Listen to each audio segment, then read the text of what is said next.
de ser perito judicial del Tribunal Superior de Justicia de Madrid durante 10 años con relación a las emisiones de dioxinas y furanos, consideradas el elemento más peligroso para la salud y sin utilidad alguna, tanto por la OMS como por a escala local y de países, que dio pie al convenio de Estocolmo del año 2000 para su reducción y eliminación. Durante 2 años fui perito de compostaje y reciclaje con otras 3 personas, pero durante los 8 años siguientes he sido el único perito que ha estado tanto tiempo en una incineradora moderna como era la de Madrid, y he podido ver que cuando se dice que esta nueva instalación que vamos a poner en Navarra, por ejemplo, es ya que no va a contaminar y he podido ver los entresijos, los detalles de cómo se valora y cómo se mide las emisiones de dioxinas y furanos. Y desde luego puedo decir que la fiabilidad de estas mediciones es más que dudosa. Por eso terminó en un proceso judicial y, como señalé en su día en la comparecencia del Parlamento de Navarra, llegó a estar a la vez los datos del Ayuntamiento de Madrid, en el que se decía que las emisiones eran de promedio el 50% del máximo permitido. En términos técnicos, el máximo permitido es 0,1 nanogramos de dioxinas y furanos por metro cúbico de aire a presión normal que sale por la chimenea del horno, mientras que la denuncia se activó a partir de una medición, de una analítica paralela que hizo la propia Comunidad de Madrid, en la que se detectó emisiones que superaban en un 1480% el límite máximo permitido del 0,1 nanogramos. Estamos hablando de cantidades minúsculas, pero evidentemente para la salud no influyen las cantidades, ¿no? Como suelo decir yo muchas veces, ¿cuánto pesa un cáncer? Por lo tanto, al convivir esas dos realidades, y no me voy a extender más, quiere decir que la fiabilidad de las mediciones, muy complejas y muy costosas, están absolutamente entredichos. Se ha criticado mucho en Navarra el desarrollo del plan de gestión de residuos, afirmando que se ha hurtado el debate a la sociedad. La pregunta es si habitualmente las instituciones tienden a aplicar un cierto secretismo a este tipo de debates, por cuanto, como usted acaba de comentar, hay numerosos elementos de valoración técnica, analítica, científica, que pueden poner en entredicho a lo mejor la viabilidad o la conveniencia de determinadas soluciones finales para las basuras. Por la experiencia que usted tiene, este desarrollo, este debate social sobre qué hacer con los residuos, cómo gestionarlos, ¿se suele llevar por caminos de oscurantismo o hay ejemplos de transparencia y participación? Por mi experiencia, estoy más de acuerdo con lo primero. Y no es quizás la palabra a lo mejor oscurantismo, que parece que nos retorna a la época de las brujas, sino yo lo definiría más en términos de complejidad de comprensión por parte del ciudadano de a pie. El ciudadano de a pie se levanta por la mañana, tiene una serie de problemas laborales, de relación, familiares, económicos, que es muy difícil que en este campo o en otros campos pueda tener tiempo, formación e información realmente contrastada o verídica como para elaborar por sí mismo una opinión. Las organizaciones sociales, movimientos ecologistas y demás, hacen lo que pueden, pero también les resulta complejo entrar en profundidad en este campo. Si antes hablaba de la unidad de medición, es para que los telespectadores que nos están viendo sepan que el 0,1 nanogramo es una frase que se le escapa a la mayoría de los mortales, porque es 1 partido por 10 elevado a la 9 de gramo, o sea, es dividir un gramo en 1000 millones de partes. Y ya, el picogramo, que es el con el que se analiza los componentes diferentes dioxinas y furanos, es la billonésima parte del gramo. Sin embargo, eso se multiplica por 1000 y se expresa en nanogramos. Luego, solo hay un laboratorio homologado en toda España Hay muy pocas empresas capacitadas para hacer la toma de muestras.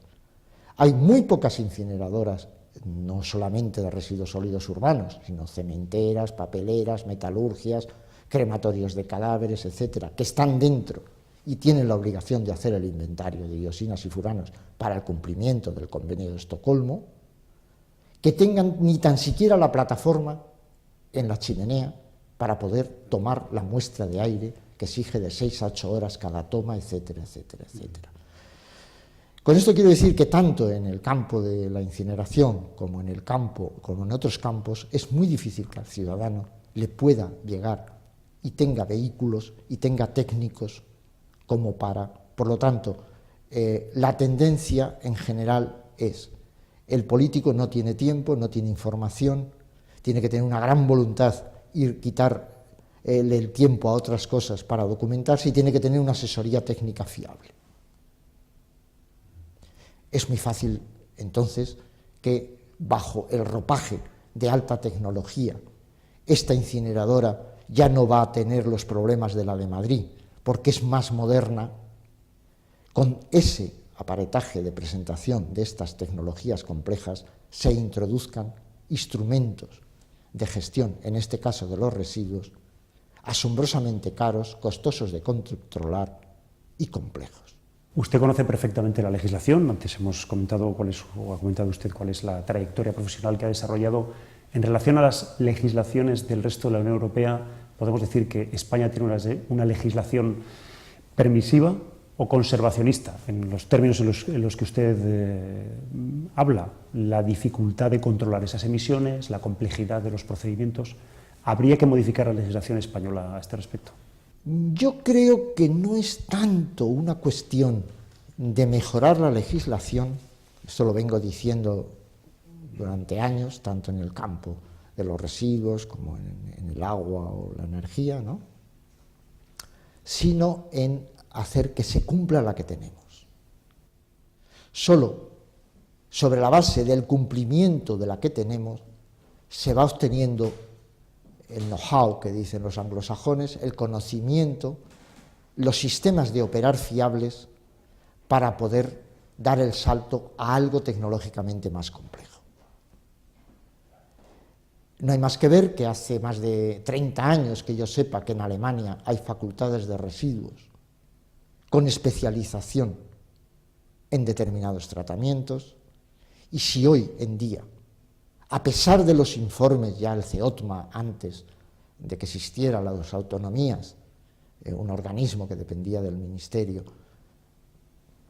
no existía todavía el Ministerio de Medio Ambiente, era el Ministerio de Obras Públicas y Urbanismo, ya determinó que la necesidad de aporte de materia orgánica a los suelos para elevar un 1% nada más, se considera que un mínimo de 2,5% de los suelos deberían de tener materia orgánica para ser no solamente fértiles, sino para evitar el proceso de erosión y desertificación, que es el problema ecológico mayor de nuestro país. Se necesitaban unas cantidades de aporte de materia orgánica anual por hectárea que, aunque recicláramos, compostáramos la totalidad de los residuos orgánicos fermentables del país, que yo intento cada X años actualizar el censo, porque no hay otro dato que los que publico, ahora lo he intentado actualizar, de toda la totalidad de residuos, resulta que de los sólidos, casi el 80% son materia orgánica fermentable. Estimamos en unos 385 millones de toneladas de residuos orgánicos fermentables. Aunque los compostáramos todos y lo aplicáramos en forma de compost al suelo, el déficit de materia orgánica del suelo no se cubriría más que en siglos, porque el proceso de tratamiento del suelo ha sido tan antiecológico que necesitaríamos eso. Bueno, pues sobre esa base, si las autoridades decidieran de verdad estratégicamente recuperar suelo y aprovechar los residuos orgánicos fermentables, nos encontraríamos con que no hay técnicos. Y en años no podríamos cubrir el déficit de técnicos, de especialistas en compostaje y recuperación de suelos. Luego, por lo tanto, no es tanto un asunto de mejor legislación, sino un asunto de cumplir la que hay y de producir los técnicos antes que la tecnología. Los técnicos generarían nuestra propia tecnología, como han podido hacer los alemanes o los holandeses en su día con el compost, cuando prohíben, creo que fue el 1 de enero de 1900, bueno, no soy exactamente, prohibieron que no se vertiera una sola tonelada de materia orgánica, no porque les faltara materia orgánica, sino porque tenían exceso de materia orgánica en el suelo, solamente cuando se hiciera una reconversión, primero el cumplimiento, después la formación de técnicos adecuados, que tampoco existe facultad de incineración ni especialización. Podríamos entonces hablar con seriedad de lo que somos capaces o debemos hacer. Alfonso del Val, muchísimas gracias por estar con nosotros, no nos queda tiempo para más, ha sido un placer. Pues muchas gracias a vosotros, porque todo lo que hagáis en este campo para que se entienda en profundidad, se motive a la gente, se ate a la gente en lo que es la conservación del medio y que el suelo productivo, los alimentos, es estratégicamente lo más importante, es poco. Muy bien, muchas gracias. Y a todos ustedes también, ya le han escuchado a Alfonso del Val, experto, consultor, un hombre que sabe muchísimo de la gestión y cuál debería ser el tratamiento de nuestras basuras. Esperemos que después de escuchar sus palabras en este programa tengan ustedes muchos más elementos para opinar y tener una opinión razonada sobre ese futuro que podemos gestionar en Navarra y también en el resto del país. Muchas gracias, buenas noches y hasta la semana que viene.